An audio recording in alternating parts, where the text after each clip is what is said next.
Live from the Green Room Studios, from the spacious property of Bates Nursery and Garden Center, 3810 Whites Creek Pike, it's the At Home Show with Josh Cary and David Bates.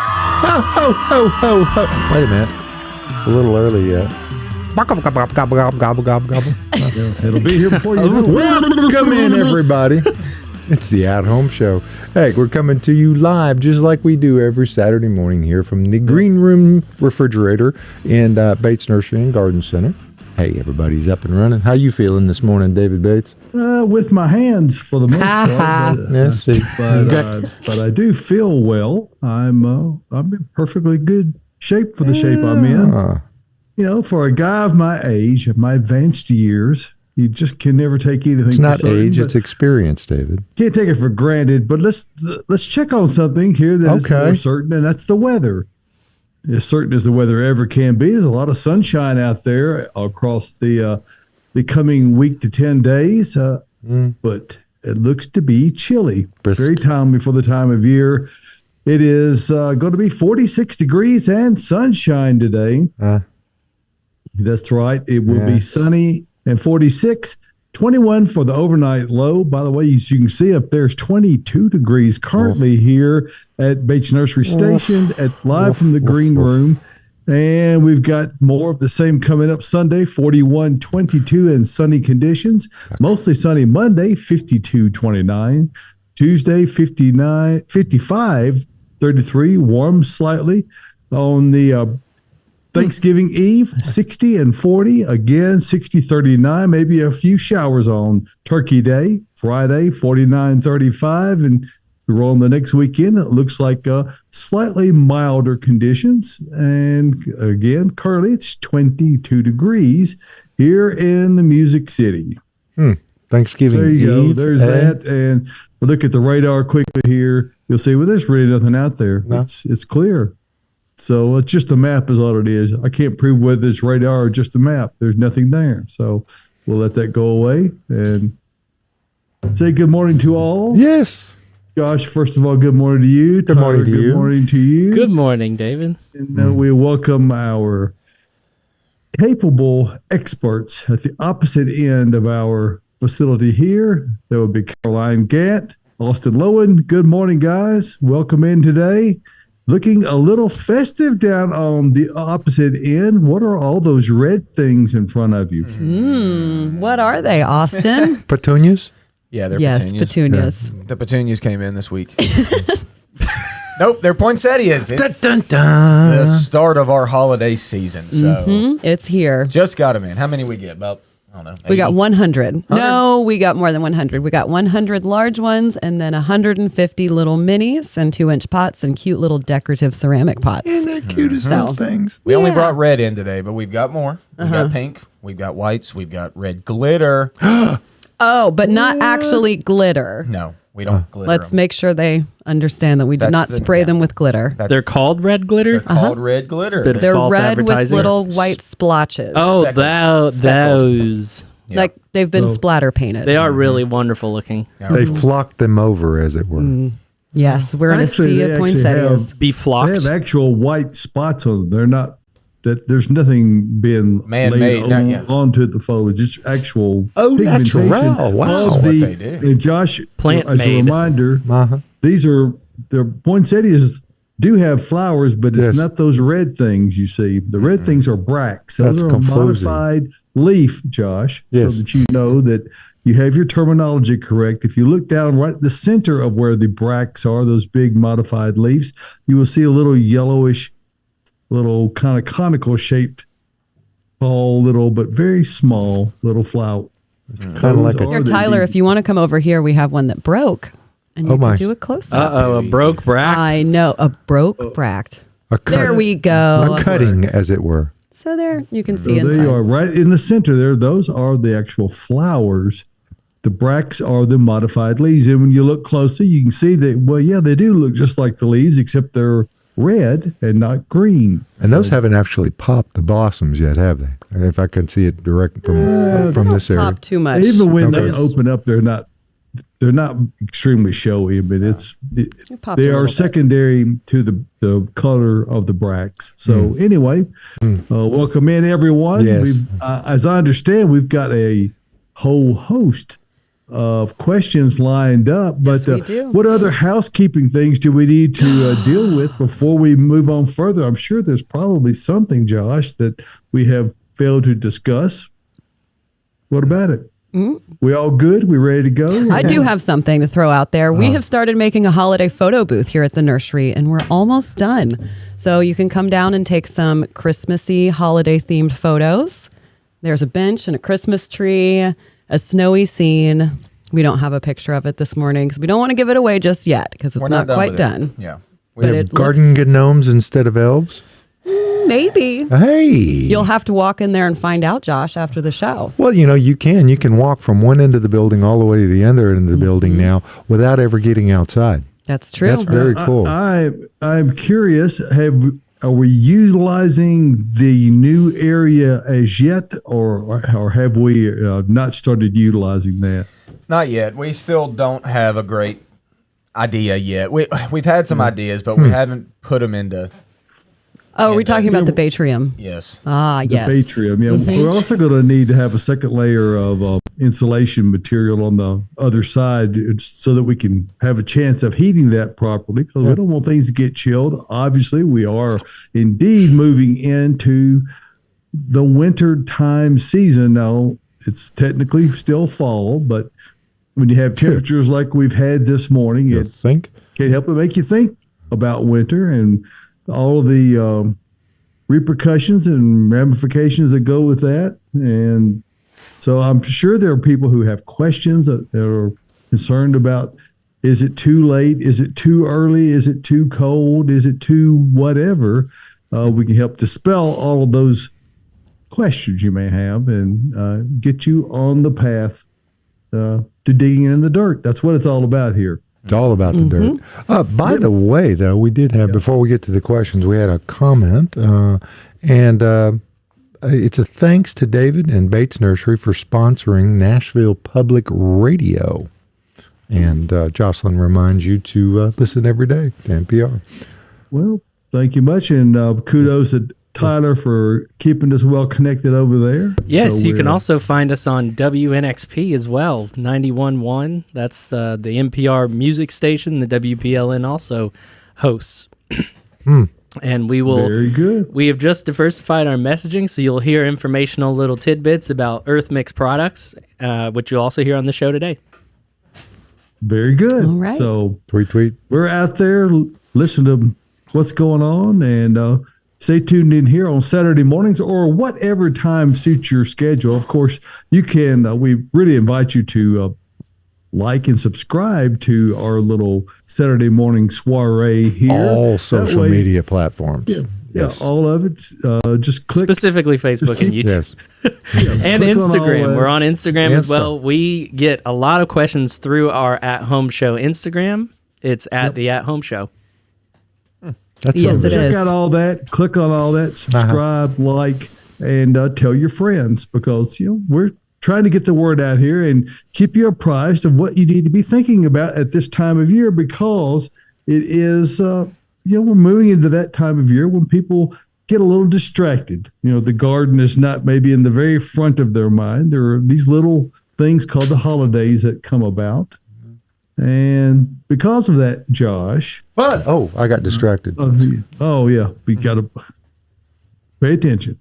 Anyway, we're going to move through the questions here because there are folks who are still have their mind on the garden, as they should have. They 'cause should. We live in a area of the world that gardening goes on 12 months out of the year. So there's, you might change gears, but there's no reason to stop. So what you got, Cary? All right. Should I mulch over sown wildflower seeds or leave them more exposed? Just dirt. What do y'all think? I'd mulch it. I'd mulch it, I guess. I mean, I think either way is fine. The biggest key with seed doing it this time of year is fine. Seeds can go through their dormancy period over the winter, and they actually need that. They need the cold to kind of go through that, and then germinate in the spring. The biggest key is keeping those seeds where you where you laid them. That's the biggest thing. And if you don't, if you just kind of lay them on top of the dirt and we have, nasty weather or rains or whatever, you can wash those seeds elsewhere. So that's kind of what we don't want. So the mulch will help a little bit, and it's fine to put mulch on top of seeds. They'll germinate right through that. It's not like covering them up or anything is gonna hurt them. So yeah, never hurts to do that. Just keep them. You got to keep them where you want them, and then they'll pop in the spring. You might hide them from the birdies a little bit, too. That's going to be, good point. Very good point. Yeah. And anytime people should temper their expectations whenever they put seed of any kind right on top of a hard ground that has not been tilled. They should have the expectations set to the lowest setting possible, because you're almost certain to not get a lot out of it. If they do germinate, which they can, the first time it gets dry, they're likely going to die on you. So seed require having a seed to soil contact, and you only really get that when you have them somewhat incorporated into at least the surface of the soil. So by doing so, you get your seed established well, and you have a chance of them making it through a couple little things like wind and rain and birds. Yeah, that's actually three things. I typically recommend to just overseed. You can always thin out later. If you get way too many seeds popping up close to each other, you can thin those out. As later on in the season, but overseed first, put a whole bunch down, and then see what comes up. Because like David said, you're going to see, if a massive oak tree drops 6 million acorns, there may be 20 that come up, that's just how it is. So you have to plan for that.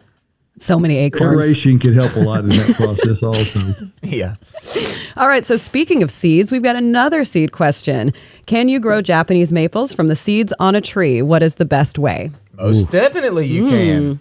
We get to see this out here at the nursery a lot of times. A lot of the seeds will drop to the bottom of the pots and germinate in the bottoms of them. And I know that one of our own, Joy Bovin, who's our perennial kind of leader, she has harvested a number of these little seedlings and grown them in the past. So it certainly can be done. The biggest key is to let those seeds ripen. And when I say ripen, I mean more or less dry on top of the plant. So you want to mimic nature as much as you can. Let that plant fully go to a dry seed, level to where it's about to want to fall off. That's whenever you want to harvest those seeds, and that's whenever you want to, start to want to germinate them. And you want to do that in the early spring. If you're doing it inside, it's a little bit of a different ball game. You can kind of do that anytime. You just need to know you need a lot of light and you need warmth. Over the wintertime, it's a little bit tricky to get that going inside your home just because it's dark early. We don't have a ton of light. So if it were me, I would harvest those seeds in the fall whenever they're ready to be plucked, and then just straight up start them outside in the spring whenever the weather warms up enough. But so they're not grafted at all. It's not like anything that's been grafted onto a rootstock with a Japanese maple. Oh, almost all Japanese maples have been grafted onto a different rootstock, typically just palmatum with the species. Yeah, but the seeds are a different story. That's genetically a different ball game. That's pollen from elsewhere and all that. A whole different thing. So birds, bees, the whole nine yards. Yeah, all that. Okay. So, but I mean, and what you get from the seed though may not be true to type to the top of your plant. Okay. So that's the biggest thing. You might have pollen, coming in from two different maple trees that, one obviously the mother plant, and then from a elsewhere source. So you're going to get different genetics in there. So you might see cool stuff. That's the best thing about seed is that you don't necessarily know what you're going to get. So. Now, this would be also probably be a lesson in patience, because they're not particularly quick growers, are they? No, they're not. But with all trees and Japanese maples as well, they're faster when they're young. So they quickly kind of shoot and give you something to look at whenever they're young from seed. But no, you're certainly right. Most Japanese maples are not fast to grow. There are some exceptions. Regular straight species palmatum is a pretty fast grower. I've got one in my yard, and it's really been racing up. But, and we can help you out with that out here on which ones grow a little bit faster than others. But Austin, what's the common name for the palmatum that you're talking about? That's Acer palmatum. So that's just straight up Japanese maple. That's one of the common, there's other species that we still include Japanese maples with, but that's the most common. Okay. And that's the one that they're typically using their rootstock from. It's a fast grower. It's very sturdy. It's just a very good plant. So that's the rootstock that they're using to graft other cultivars onto. So wow. Now we know why Japanese maples are a little bit more expensive than a lot of trees too. Yeah. One of the reasons. Yeah. That was a great answer. Good was. job, Austin. Yes. Proud of you. Way to go, Austin. All right, let's talk about roses next. Did I blow it by planting roses this week? Miriam. That's from Miriam. Miriam. Hey, Miriam. I hope you're watching. No, And no, you didn't blow it. Miriam, you never blow it. Although I do want to know if you're watching and you can like send us a little whatever text. I don't know. Email. You can shoot us a message on any platform. However, what kind of rose did you plant? I kind of want to know because there are some that I'm not going to lie to you. There are some that are a little bit less hardy than others. So if you planted like a knockout rose or something, I mean, you're fine. If you planted like a Marilyn Monroe hybrid tea rose, Ooh, then so classy. But she could comment quickly on the Facebook page. We can get that answer too. yeah, I want to know because I love roses. Yes, you do. Even though you're about to dig all yours up out of the ground. I am. I had a lot of dieback in my roses this year. Oh no, My roses didn't look great this year. It's not. And what do you attribute that to, Austin? It was last year's late frost. A lot of them, which happens a lot with roses, especially the hybrid teas and the grandiflores. They want to leaf out early. Whenever weather's warm enough at all, roses are plenty hardy and they really just want to crack and they want to start growing. They did. And then we got a late frost. I didn't cover, I just let nature do its thing. And they all got whacked. Oh, Dieback. I mean, all the way dieback. Now, they came back from their root stock. Okay, so there's a different rose beneath what you see on top. I know that's kind of a weird thing, but back to grafting. They do that with roses. And below, you get this just kind of wild native rose, if you will. And so I got these really stringy, leggy, awful-looking roses that never even bloomed this year. And it's horrible. It's so sad. and yep. But Miriam, no, you're great. But let me know what rose you planted. I want to know. please. Yeah, please. All right. Can I mix philodendron and monstera in the same pot? Absolutely, you can. So when you start making mixed arrangements or just wanting to combine plants, which I do because I have so many house plants, as long as they have the same basic care needs, so same light, same watering, they'll do great in a pot. Now, do know that from my experience, monstera is going to grow a little bit faster than most philodendron, so it might eat your philodendron. And monstera likes to kind of vine. But I think that would be a great mix this time of year, especially at like grocery stores. You start seeing like mixed live plant, house plant arrangements. And I've seen an orchid mixed with a snake plant, mixed with ivy once. I think somebody sent a picture to our plant group thread of that. So just be aware. There's a lot of plants. If you buy a pre-mixed planter at a store, especially one that's not a nursery, you probably have plants that aren't going to be growing happily together. So just do your research before you combine plants. But yes, those two can absolutely grow in harmony together, and I bet it'll look amazing. So you're saying we should mix like a cactus with a fern? No, great. you should not mix a cactus with the fern. You're either going to have to let that dry out and that fern's going to die. It is. Or you're going to have to keep that soil fairly moist and that cactus is going to rot right away. And that's something a lot of people don't think about that are new to plants. You can't just stick any house plant into a pot with another one. Do your research. And I mean, there's so much information out there, but there's also so many knowledgeable plant people, especially here at Bates Nursery. So if you have any questions, you can always come down and ask away. All right. What are your thoughts on using Nellie R. Stevens for a privacy wall? Oh, gosh. Oh, That no. No, it's great. It's a great just- idea. As hollies go, Nellie's probably my favorite. It's a fast-growing, beefy plant. It doesn't really need any pruning as long as it's put in the right spot. If you put a Nellie R. Stevens at the corner of your home, you're going to have to prune it. But if you need it as a privacy wall, God, it's great. I mean, really, it's thick. You can't see through it. It's great for the wildlife because birds nest in it, first off, and they also eat the berries. It's a very good, consistent berry producer, which is nice. And it's a beautiful, beautiful hedge. I mean, really, a pretty tall hedge. Sounds 15 pokey. foot tall. It's a little pokey, but it's not horrible. Well, It's not like, slight security, like There a you go. barberry. there You you go. know? It's not that bad. It's not barberry status. No, Okay. it's not like going to make you bleed if you touch them. There are some hollies that will, but Nellie's not one of them. It's super glossy leaf. She's softer. Yeah, and it's And it's a very deep green It is. also, which really makes them a nice background to whatever you have planted in the foreground. Between that, if you're using them as this hedge, that's the question it is posing. They're great for that. make sure that you've got them in an area that provides them enough space to grow. And that's what Austin's alluding to with respect to if you use them on a corner of a house, you really need to pull that well on out. They are not just fairly upright, but they also get really poofy, fat. They get really fat. So if you're trying to keep them confined in a space on the corner of the house, it's pretty tough because they just take up a lot of real estate. But there was a hedge of them near our house that is, it's an incredible hedge, and it's impenetrable. You couldn't go through it. You couldn't cut through it if you wanted to anywhere. I would suspect even dogs have a hard time. It's full to the ground, beautiful, glossy, dark green leaves, and almost problem free. We won't really have to do anything ever except occasionally trim it up and shape it. Yep. And that's a good point. Full to the ground. They stay leafy all the way to the dirt. And they look best when you never have to prune them.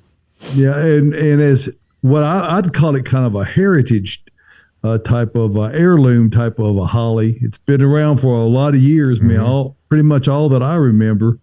They haven't really improved on it. There's a lot of other types now, but Nellie Stevens is, unlike, say, Foster holly, for instance, which is rarely used anymore, it just doesn't have the problems associated with a lot of the other hollies, not the leaf problems.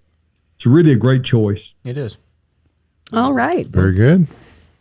All right. So speaking of shrubs and stuff, it sounds like they might plant that soon. How much water do new trees and shrubs need when the weather is like this? That's a great question. AKA cold. Cold. Yeah. It is a great question. And it's somewhat of a tough question to answer. Watering is always the hardest question to answer. But the right off the rip, very much less water than you would in the summer months, obviously. It's chilly. Now, right whenever you first plant something, you still need to soak it very deeply. That first water is the most crucial, always is. If you do that right, then you're usually in the clear for the most part. So over the wintertime, even when it's cold, like I said, soak it right after you plant it, and then kind of just watch the weather. You see how it's going. You see how much rain we get. But, if you want to go out there and water it over the wintertime, maybe once a month, as long as it's nice and deep, watering, then you're going to be fine. Most of the time, like for me, deciduous plants, like plants that lose their leaves, say trees over the wintertime, I'm not going to water them over the wintertime hardly at all. Now, I live in an area where, moisture levels stay pretty well in my yard, so I don't have to worry about that so much. Plants that have leaves through the wintertime, say conifers, or say a Nellie or Stevens holly, leafy things that keep their leaves through the winter, you might just want to keep an eye on it a little bit better. So over the wintertime, if we have like a month of no rain, you might want to go out there and soak it deeply. But like I said earlier, the key is the first water. Got to make sure you soak that root zone nice and deep. Yep. And secondarily, making sure your watering habits are correct is making sure that you prepare the soil properly when you're getting ready to plant. That's where Earth Mix Garden products come in. And if you're talking about doing a vegetable garden, or if you're talking about planting trees and shrubs, whatever plant you're thinking of growing and planting, Caroline would suggest perhaps Proganics I, the professional indoor growers mix. Each Earth Mix Garden products is organically produced. They're all sustainably produced, and they give you the optimal growing capacity for your plants. And particularly if you're dealing with drier conditions, that help add vital organic material to your soil that lets those roots become established much more easily. It really reduces the amount of watering you have to do. And it gives you a lot more protection against drought that can occur, particularly during the hot growing season. A lot of people experienced issues with that this past year. Decidedly less of those who use Earth Mix Garden products. So it is available at fine independent garden centers and independent businesses all over the Middle Tennessee, Kentucky area. Go to earthmix.net and click on the Find Earth Mix tab. And once you go there, a map will pop up and it'll show all the pins all over Middle Tennessee, Kentucky, all over the area. You can zoom in or put it in your address to whatever location you have, or you can, like the Farmer's Basket of Hazel out there in Crossing Road in Hazel, Kentucky. A lot of great sellers of Earth Mix garden product. We encourage you to go check them out. And remember this, success in gardening begins at the ground level when you use Earth Mix garden products. And Good stuff, thank you for giving us a telling you. moment to talk about that and to have your very best and optimal success in gardening. That's what Earth Mix gives you. All right. Great stocking stuffer, too. Yeah, it kind of would Fill it with dirt. No. it would be a one. Probably have to stack those on the hearth. I think Why not? probably hard to get them in the stocking. We need to make David stocking stuffer bags, just little Yes. bitty bags. Of dirt. We should. That would be the so cute. Oh my gosh. All right. Well, we do have a question about repotting, and they do mention Earth Mix. So this is a good segue back into our questions. Should I repot my new fiddle leaf Proganics or leave it in the pot it came in? So I would say what I would advise on with the fiddle leaf fig specifically, leave it in that nursery pot until next summer. Or if it does still have room to grow, because they like to be really tight and they don't like for their root system to be disturbed. They get pretty sassy for a little while. You might be able to keep it in there until the following summer. But when you go to repot it, absolutely, that is what I would suggest using. That's what I use in all my ficus. Sometimes I do like to mix the pine fines, which we do have. It's another Earth Mix product. It's a soil conditioner that's going to help a little bit with drainage. So I'll mix a little bit of pine fines in with that Proganics and my fiddle leaf figs love it. But leave it in that nursery pot until it warms up again. But Caroline, that nursery pot's so ugly. It's black and Oh my yuck. gosh, how do I make it How look do you do better? that? You just drop it. You just drop it in. So what I do with a lot of my large plants, I'll keep them in nursery pots and I will size them up in nursery pots. So when I say size them up, when it's time to repot them, I'll find a nursery pot that's about 2 inches larger in diameter. That's across the top than the pot it was in, and repot it. And the way I hide those nursery pots is I'll have very nice ceramic pots or fiber clay. I'll put a saucer, just an ugly plastic saucer, down inside that decorative pot and then set my nursery pot in there to where it fits into that pot. So then it's easier to water. It protects your floor. You don't have to have an unsightly plastic saucer underneath that big pot. Yeah, but that's how I roll. So tell me something, Caroline. When a fiddle leaf fig is acting sassy, what It's so what is many, it doing so many exactly? things. It's talking back, being bad, dropping its leaves, or it'll start drooping. It'll suddenly just start shedding leaves really, really wildly. Especially this time of year. This time of year. And the problem that so many folks have with them is that they misinterpret the information that the plant is giving them, and they frequently interpret leaf drop as meaning I'm dry, I need water, when in fact it's saying exactly the opposite. Thirsty. Yes, they like to sit dry. I need to dry out. Don't water me, and also get me in as much light as possible. They're not a low light plant, and that's the biggest struggle that most people have with the fiddle leaf fig is they simply don't have it in front of a window that provides enough light, or they have not provided additional artificial LED lighting that will help to keep it growing well throughout the season. Correct. Yeah, they need a lot of light. Austin and I were just talking about fiddle leaf figs yesterday because they do tend to just get sassy, like I said. And when I say that, I mean they start losing their leaves. They look like they're on the edge of death. But what I think and what I've done with a lot of mine is once they start looking bad, I'll strip off all the old leaves, just take them all off. And then I'll usually cut back, just prune it back. Either I've just cut the whole plant in half, so it's just a sticks coming out of the soil, or I'll cut back the branches a little bit and then it'll reflush. And I've done it when I've moved a fiddle leaf fig into a new spot in my house that didn't get enough light. Just to experiment, I cut everything back and then it reflushed. It had time to acclimate to that lower light. It was still getting a lot of light, just not as much as it was getting before. And then it acclimated to that, it grew, and it's still in that spot, and it looks amazing. So don't be scared to cut on your plants. If it starts to look pretty bad, usually it gets sassy, you're going to cut it. If it starts to get sassy, just give it a little haircut, and then you know what? She's going to be happy. She's going to flush back out, and the whole family is going to be happy again. So the key is too, though, whenever you do cut them and it has no leaves, do not soak that thing and keep it wet. No. It doesn't have leaves, and it's not taking up water all that much. So you got to make sure, especially when you cut it, to keep it on the dry side, and it will reflush.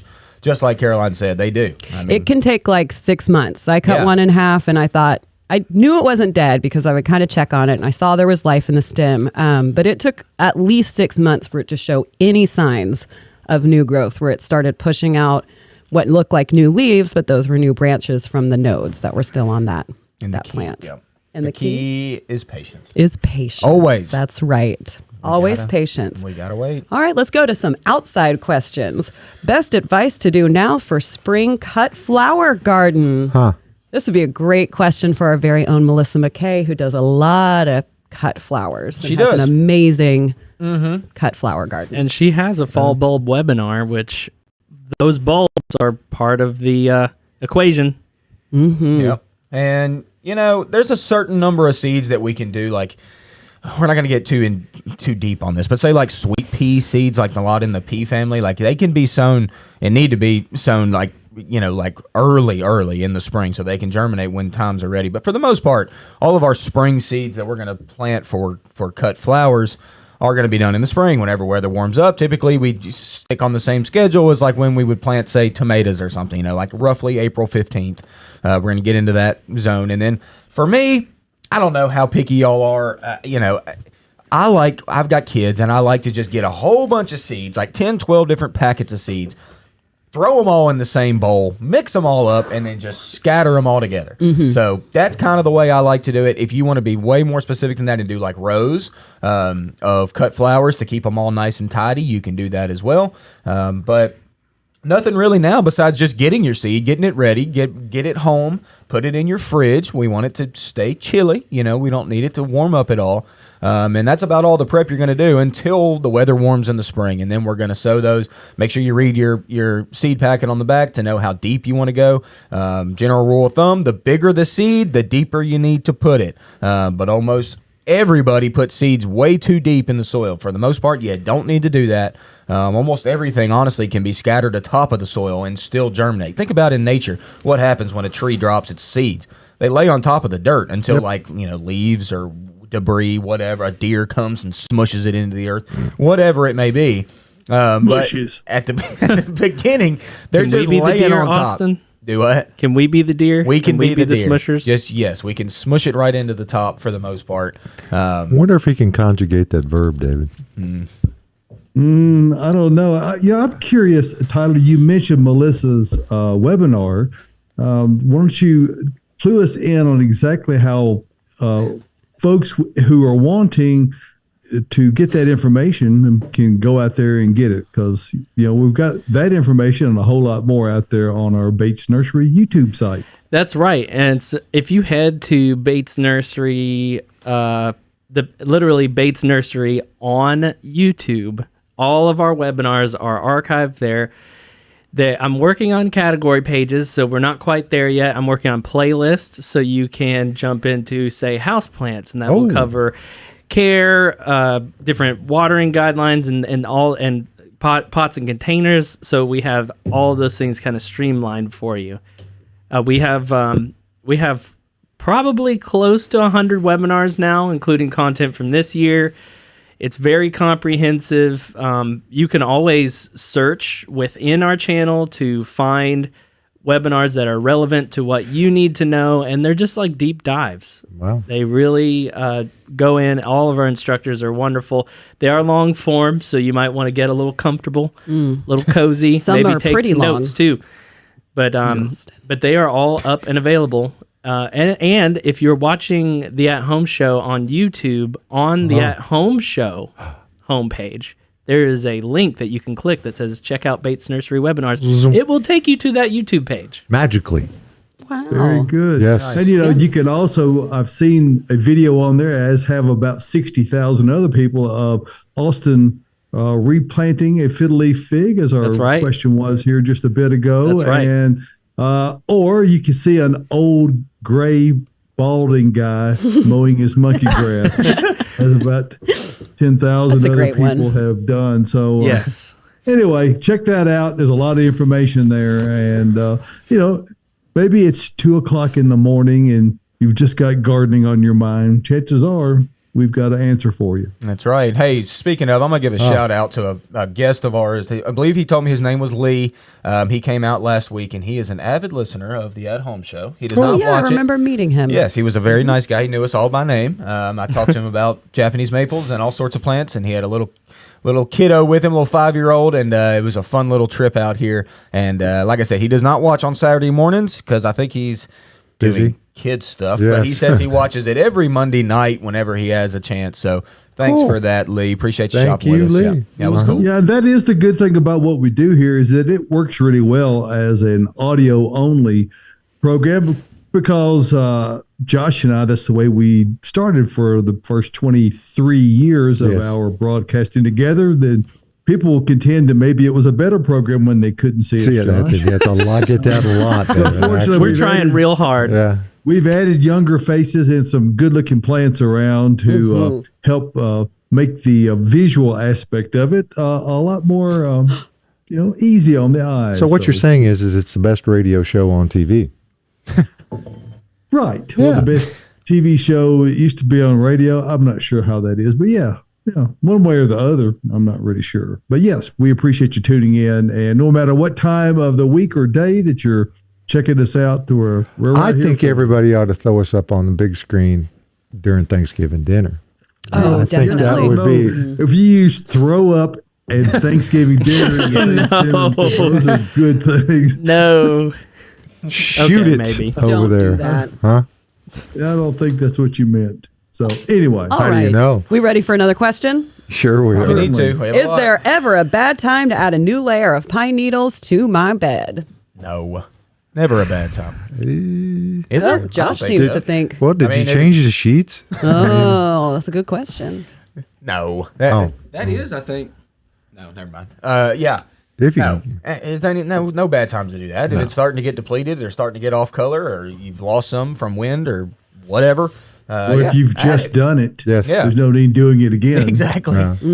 Yeah. So, I mean, if it looks good, let it be. That's kind of my way with all plants and everything related that way. But if it looks good, let it be. Let it be. I My think I'm mom going to has take all. Excuse me. I'm sorry. Go ahead, Carol. Oh, you're just fine. Thank you for apologizing, Josh. That was very kind of you. Dan Damage, shut up. Unexpected but kind. I was just going to say, my mom has probably like a foot deep layer of pine needles off her back deck. And it's amazing. You could fall into it and it would be so comfortable. She's been layering that for probably the last 15 years. So has nothing to do with plants, but it does have something to do with pine needles. All right, Josh, back to you. Thank you, Caroline. You're so very welcome. for that toss. I think the Dawn Redwood this year that's in our yard it seems that it's just the needles are just so much more profuse this year for some reason.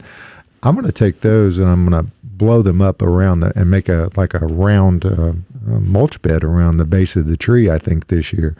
Hey, it's free. Yeah. What a great idea. I mean, are you talking about the color, Josh? Well, this it's year? a beautiful brown, but they just seem to be so much more profuse. Now, the tree grew this summer, I'm sure, but I don't remember the volume of the needles being in the yard as much as it is this year. I got you. Well, that's a good idea. Use that to mulch around the base. Why not? Would it be good in a compost pile? Would some of that go into a compost pile? Yeah, I mean, it wouldn't hurt. Yeah. Organic material in a compost heap. I mean, that's Would they be that's the would they point. be acidic like that pine needles are to a degree? That's a good question. I don't know. Okay. I've never really tested the pH of Dawn Redwood leaves. Probably not all that much. I wouldn't Probably. think, but I don't know. That's a good question, Josh. I don't know. I mean, and just how many of them are you going to have to be putting on it? Even if you have a lot, Right. It's still not all that. It's just many one tree's worth, comparatively. yeah. So Yeah. right. Yeah. So Okay. it's not going to impact the pH likely. I mean, Okay. a hundredth of a percentage point, perhaps. Okay. Okay. Can I still plant spring bulbs? It's oh wait.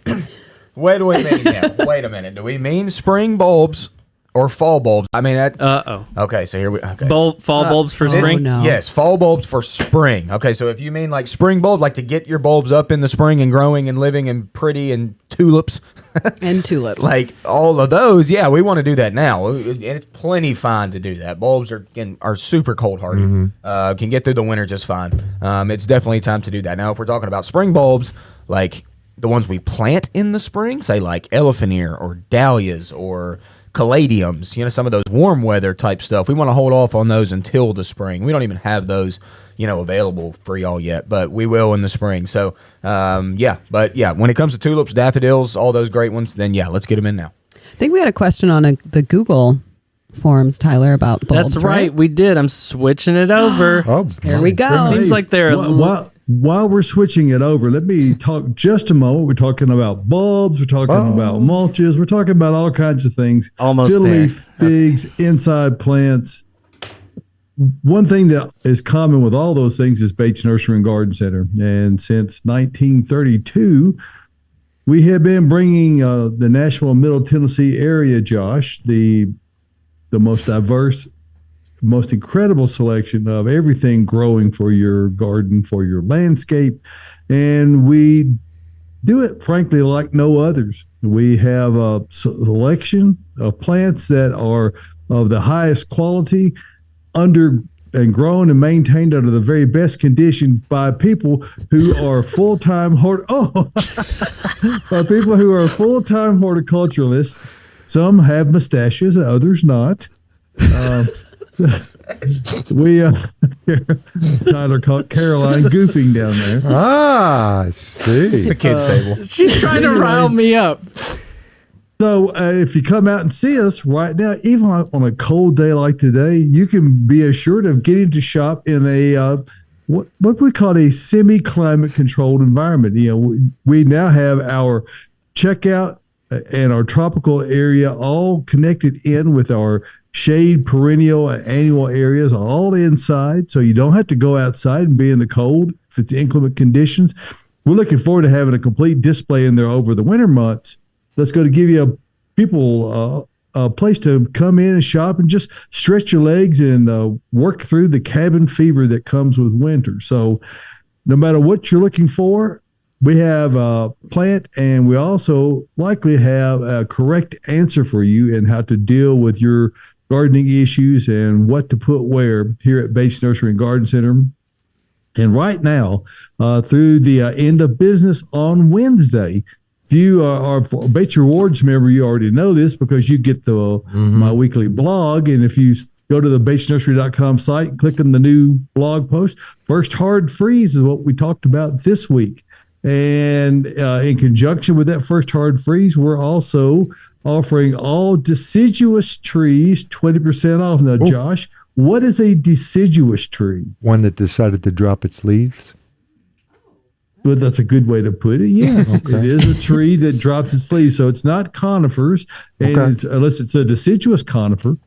That decided to drop its needles?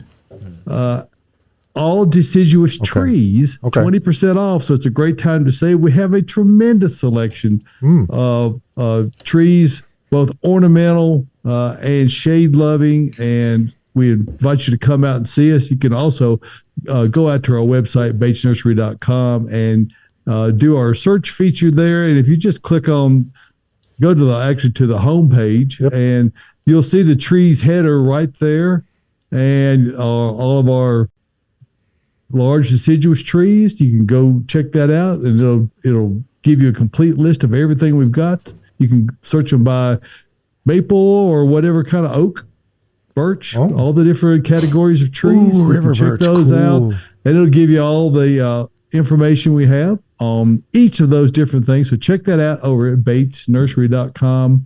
Bates Nursery and Garden Center, where this is our Emerald anniversary. We've been coming to you for 90 years, bringing you the finest plants, all the way back to my grandmother, Bessie Bates, over at 26th in Charlotte back in the day. And all the way through today, we're really appreciative of the opportunity. By the way, this is our last Sunday to be open. So Tomorrow. that would be tomorrow. So Yes. if you're going to come out on a Sunday, tomorrow needs to be it for this season. We'll be open again on Sundays, of course, next So year. you But get a big tree on sale, have everybody help you plan it while they're there for Thanksgiving dinner, and then you go in and eat. And you can get you've got, Yeah. you can Yeah. get family pics at the Christmas photo booth. Yes. There you go. Hey, good idea, Josh. I'm shocked. So come out and see us. We're conveniently located 1 mile north of Briley Parkway at exit 19 on Whites Creek Pike. That's just minutes from Rivergate, Opry Mills, Nashville West, downtown Nashville. And this, I promise you, it's worth the drive no matter where you're coming from. Check us out online or pick up the phone. Give us a call after 9 o'clock, 615-876-1014. Bates Nursery and Garden Center, beautifying Nashville since 1932. And thanks for giving us a moment to talk about that. All right. So, Speaking there of we go. Bates Okay. Nursery, I know we've talked a lot about plastic today, but I was setting up a little holiday area in the new covered area yesterday, and I was working in a t-shirt, and the temperature outside yesterday, I don't know, didn't get above high Get 30s. above 45. It was like 42 40. or something. But it was cold warm in yesterday. there, so you can come comfortably shop, as we've mentioned before. But it was warm, it was nice and cozy. Mm-hmm. All right, best advice to prepare soul for next spring. By Soul. soul, Your I soul. think you mean soil. I think they Soul. mean soul. Prepare your Soul. soul for next spring. Prepare your Es soul. el sol en español, the sun. Maybe we'll talk Oh, about how that do you could prepare be the it. sun. Get ready for the sun next season. All right. Well, if they to prepare your soul. How do we do that? No, to prepare your soil. Okay, so I don't know what you have to do too much. It depends on what we're talking about here. I don't, adding a layer of composted material. Our product here, our Supernatural, is our really versatile soil you can put on top of yours to just amend, just to get organic material back on top of your dirt, work it in the first few inches of your soil, and that's going to do numbers for you next spring. So that could be, some sort of soil prep you do, but be clean before you ever add anything. Let's remove anything that could potentially, bring a risk to plants next season. So, leftover leaf material that may be, just sitting on top. That may have had some issues or spotting or whatever. Those are just little potential pathogens you can get next year. So we need to just be clean. Before we do anything, let's clean up everything, get all those stems, get as much of the roots out of old, dead plants that are done for the season. And that'll be your first step. And then, like I said, adding a nice layer of compost is always a good thing to do. All right. Time to cut back hydrangeas. Yes. Is it? Time You do it to- at 3:30? I don't know. Hydrangeas 30. is such a loaded question because there's the different species and we prune them differently. But for the most part, yes. If they've dropped their leaves, which most of them have, I've got a number of species of even hydrangea at my house, and they're ready to be cut back. I know David and I talk a lot about. He's got Annabelle hydrangeas at his house. I've got Incredible hydrangeas, which is the same species, just a little different cultivar. And David has talked a number of times about keeping his up and keeping the brown kind of tan blooms that are atop of the sticks up through the winter. It kind of gives a nice little look. But if you don't like that look and they just look like they're kind of dead to you, then yeah, certainly just go ahead and cut them back. I know a lot of people like to use those dried flowers now as little arrangements inside their home. So that can be a nice little look. You can go ahead and do that. But generally speaking, yes, for the most part, it's cold enough now. We're in dormancy. You can go ahead and cut them back, especially if you don't like the way they look over the winter. Very Yeah, good. planting those Annabelles is kind of like having anything else that perhaps one might be tacky, but 10 is the statement. So I've got 10 Annabelles that are in a triangular planting, and they really make a nice mound. Putting things together in a group like that can really change the overall look to it at different times of year. So I think perhaps if it was a singular plant, it certainly makes a lot stronger case for cutting that back. I do like the look of it being persistent throughout the winter months. I think cutting it back severely just before the new leaves begin to emerge, and then you get to see all that bright green new growth come out, and the whole flowering season is ahead. Very good. Tyler, Okay. did you have some Google questions? Oh, yes, we didn't get back to that question did after the not. baits. Thanks, Caroline. You're so welcome. Okay, so relating to can I still plant fall bulbs in fall for spring? Gotta dig in the dirt. Can I still plant tulip and iris bulbs this weekend? Yes. Yeah. Yes. It's prime Well, time, don't tell you tulip not time. to. Prime time tulip time. Are we going to put that on a t-shirt? Ooh. I love tulips. Tulips are just the best. They're still the best-selling bulb on Earth. Yep. On Earth. On planet Earth. They're so good. But yes, plant them. Get them in now. We still got a good selection. Come out and get some because they will start to dwindle here soon. Well, very good. Okay. Hey, Miriam's got another question. Hey, Miriam. She wants to know, she's asking me, how can she tell what kind of spigot needs to be insulated, cold-proofed? Well, Why is she asking you? I don't know. It could be. But in all honesty, Miriam, the first thing foremost that you, for nights like tonight, tomorrow night, and probably even through into Sunday, some of these days, the best thing to do is just unhook your garden hose if you have it attached still. As far as the identification of them, even what they call the frost-proof ones, they're not always marked frost-proof. So if you can get the little covers that are sold at every box store, they're $6-7. They are easy to install. I'd say it'd be better to be safe than sorry. When you, David? Well, it's always better to be safe than sorry. Nobody likes being sorry After even they're if not it's the worst safe. it can Yeah, be. but if you look at the spigots and it looks fairly modern. If you look at it, it's got a piece of galvanized pipe coming through the wall, and it's got the old-fashioned lever type handle on the top of it. It's probably not a frost-proof, but even the little covers that go over that you just put them against the wall, the little spigot, they have little zip ties on them or little screw mechanisms. They just hook to them. It's money well spent.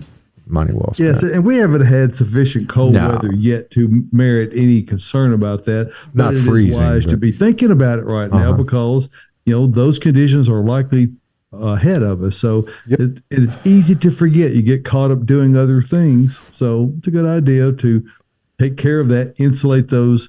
But you're probably still watering some now. A little so you bit, don't yeah. really want to cover them just yet. Yep. So give it a little time. And like you mentioned, it's really a dead giveaway if you have gotten underneath your house at all and seen how they connect. And use your The crawl space. frost-proof Yes. types really the valve mechanism is Is back different. Yeah. well under the house. It's all you've got is like the little handle on the Right. outside. So if you can determine that, then you know whether you have that or you don't have that. I'm sure she crawls under her house and uses her crawl space. though. Miriam's she is not one of those people who waste her crawl space. She uses it for the intent. That's the most underutilized spot Isn't it, in though? the home. It's Yeah. a crawl space. People don't get down there and just crawl around. Get your crawl space clothes on and get down there. Come on. Well, Knee unless pads you're and a like, hard hat. unless it's yeah. like my crawl space and there's camel crickets Oh, in mass Oh, just yeah. waiting to Great. jump me I when I mean- get down there. They're sounds good. carnivorous. You Go know that, don't fishing. you? Yes, I have bait under the house, that's for sure. Yeah, I got a lot going on under my house. It's wild. It's like the Wild West under that house. All right. Is what? Is it the Tennessee Naturalist Museum? It is. Yeah. There's You snakes, don't talk there's about- spiders, there's farm cats, there's possums, there's There's a raccoons. snake. Oh, I'm sure there is. There was a snake in my house. We've talked about that already. Yes, but we let's have. get to our next question. What's an indoor plant that gets tall 7 to 8 feet, that's low maintenance, and not a fiddle fig? Great question. I would say your best bet's going to be a Dracaena. So those are going to they can get really, really tall. They grow fairly slow. And you can get them here at the nursery right now. We do have some that are probably pushing almost 7 feet tall. And you probably know what a Dracaena is, and you're like, boring. But no, it's not boring. We have a lot of different varieties that you don't see at Home Depot that have really, really pretty variegation. So it's going to be white and green on the stem and on the leaves. We've got some that are lime colored. They really make a statement. They're tall and they're so low maintenance. I mean, you could go, I went without watering one of mine for probably about 2 months and it was just fine. They can tolerate low to high light. The only thing that they really, really don't like is either just zero sun without a window in the room or a grow light, or just being put out in direct sunlight. So they can adapt to really almost any type of lighting situation you have as long as it's not extreme. So that would be your best bet. You could also go with white bird of paradise. It's not quite as low maintenance.